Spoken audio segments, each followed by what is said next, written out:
Olá pessoal, estamos de volta para mais um ClimaCast. O ClimaCast, que é uma iniciativa da RTC e da Agrimet. Meu nome é Paulo César Centelhas, sou professor de agrometrologia da Exalc e também CTO da Agrimet.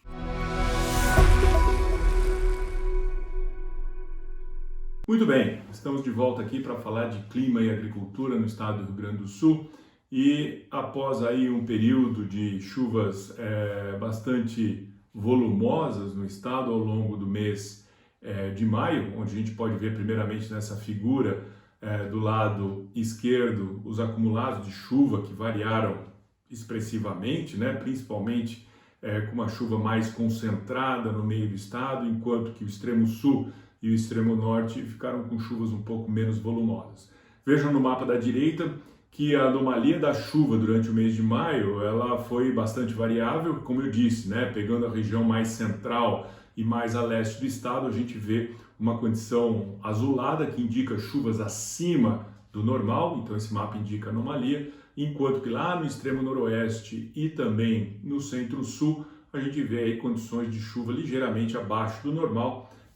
o que persistiu agora para o começo, ou pelo menos para esses primeiros 8 dias do mês de junho. Então vejo que as chuvas acumuladas no mês de junho, elas não passaram aí de 50 milímetros, né? Algumas poucas regiões acumulando volumes nesses primeiros 8 dias de junho nesse montante, o que está indicando aí chuvas entre o normal e ligeiramente abaixo do normal em todo o estado. Nada que surpreenda até agora, mesmo porque ainda temos 22 dias pela frente por mês de junho e muita coisa pode mudar nesse sentido. Com relação às temperaturas, o que a gente vem observando, primeiramente no mapa do lado esquerdo, é que as temperaturas vêm caindo durante a noite, mas atingindo valores ainda que estão longe, né, do que poderia ser uma condição de geada. Veja que aí já para o dia 12/6, no mapa da direita, também sem uma perspectiva aí de um resfriamento muito intenso, então aqui nós pegamos os dias que provavelmente vão ser os dias mais frios. Depois, na sequência, pegando o dia 24/6, já com a temperatura já caindo um pouquinho mais, e a mesma coisa, aí uma situação muito semelhante, já quando a gente vai para o início do mês de julho, aqui o mapa para o dia 8 de julho, com um pouquinho mais de frio, obviamente no sul do estado, do que nas demais regiões. Então, diante desse quadro, a gente ainda não consegue ver aí uma perspectiva de geada para esses próximos 30 dias, e assim isso favorece a cultura do trigo, que está em suas fases iniciais. Bom, com relação às chuvas, trazendo aqui o que a gente vem observando ao longo dos últimos 30 dias e também o que está previsto para os próximos 30 dias, a gente vê que as previsões que foram feitas anteriormente, elas reportaram bem o que realmente aconteceu posteriormente, e agora nós temos a previsão em vermelho aqui para os próximos 30 dias, onde a gente vê aí basicamente dois eventos de chuva bem concentrados, uma mais no meio do mês de junho e outra já mais para o final e início do mês de julho, e em São Luís Gonzaga devemos ter aí um acumulado da ordem de 130 milímetros, em Santa Rosa uma situação muito semelhante, 153 milímetros de previsão, Campo Novo, algo em torno de 167 milímetros, volume similar ao que deve ser ou que deve ocorrer para a Água Santa, também mais a região do Planalto, 177 milímetros, Sarandi com 171, vejam que se repete aí os eventos de chuva, na realidade aqui até um evento de chuva mais antecipado para os próximos dias, com chuvas até com um certo volume aí, passando de 20 milímetros na região de Sarandi. Depois em Não Me Toque também aí, com dois eventos principais de chuva, mas já algumas chuvas previstas para os próximos dias da ordem de 158 milímetros, Ibirubá com 148, Panambi com 153, Cruz Alta 143, aí caindo um pouco a chuva já em Tupanciretã com cerca de 128 milímetros, valor muito parecido com o que deve ocorrer nos próximos 30 dias para Julho de Castilhos, e aí indo mais para o sul do estado, uma expectativa de chuva um pouquinho mais baixa, mas ainda acima dos 100 milímetros, em São Cepé, Caçapava do Sul com 115 milímetros, Bagé com 93 milímetros e finalmente Arroio Grande com 106 milímetros. Muito bem, essa condição hídrica, apesar de haver alguns eventos, né, de precipitação intercalados com períodos de estiagem, isso na realidade mantém uma condição muito favorável para a cultura do trigo, já que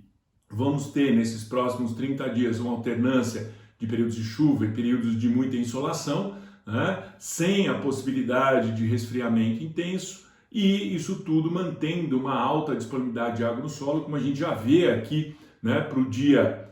8, que é o dia de hoje, em que a gente vê grande parte do estado com ampla disponibilidade hídrica no solo, isso persistindo mais para o meio do mês de junho, avançando para o final do mês de junho e também no início do mês de julho, ou seja, condições de disponibilidade hídrica muito favoráveis para o desenvolvimento da cultura do trigo. Veja que ao comparar o armazenamento relativo de água do solo, do sistema Agrimax que a gente vê aqui, a gente observa na figura de cima para o ano de 2020 todas as localidades que nós estamos analisando, e aqui a gente vê, né, o que foi o ano passado em termos mais drásticos aqui para a cultura da soja, principalmente nos meses de janeiro, fevereiro e março, né, incluindo abril, mas vejam que a partir do mês de maio as condições foram muito favoráveis para a cultura do trigo e somente a partir de outubro é que voltou a piorar, e foi isso que impactou a cultura do milho no ano passado, como a gente reportou bem aqui nos nossos episódios do ClimaCast. Veja que para esse ano a situação para a soja foi bem melhor, com exceção de alguns poucos locais, principalmente Tupã, Ciretã e Júlio de Castilhos, que tiveram um pouco mais de estiagem, mas vejam que agora a gente já começa um cenário muito semelhante do que foi o ano passado. A partir do final de mês de maio, a gente tendo uma retomada da boa disponibilidade de água no solo e a previsão indicando a persistência dessa situação para os próximos 30 dias. Obviamente é muito importante o que vai acontecer não só nos próximos 30 dias, mas também para o próximo trimestre, e aqui a gente traz, né, a previsão climática. A gente vê que a condição de laninha ainda está lá numa situação ainda que ela persiste, né, apesar de grande parte do oceano já se encontrar numa condição mais próxima da neutralidade. Então veja que isso aqui são os valores da anomalia da superfície do mar no Pacífico Equatorial, onde a gente observa realmente que o Laninha se iniciou lá em julho, agosto, setembro do ano passado e ainda persistiu até o final aqui de março, abril, maio, e muito provavelmente esse próximo trimestre móvel já deve partir para uma condição de neutralidade. Havia uma expectativa de que ao finalizar esse trimestre, março, abril, maio, já houvesse uma condição de temperatura dentro do intervalo de indicação da condição normal, que é entre -5 e 5 positivo da anomalia da temperatura da superfície do mar, mas isso não foi reportado pelo NOAA, e aqui nós vemos mais um trimestre, né? Ou seja, isso aqui já parte para o 9º trimestre móvel consecutivo na condição de laninha. Bom, a perspectiva daqui para frente, veja que na figura da direita a gente tem a anomalia da temperatura da superfície do mar na posição do ninho 3.4, que é lá no meio do Pacífico, e que a gente observa todos os modelos indicando aí, ou melhor, a grande maioria dos modelos indicando condição de neutralidade, ao passo que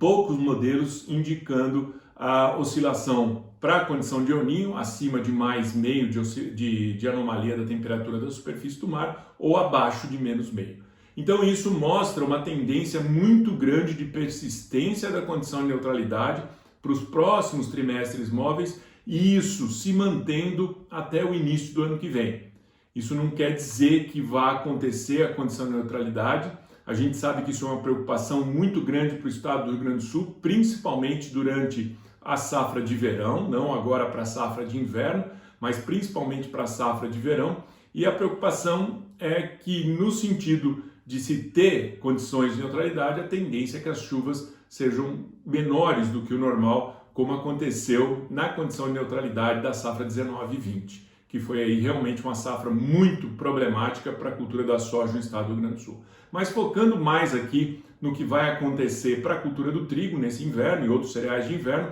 a gente vê uma condição de neutralidade persistindo. Para o segundo semestre, podemos dizer aí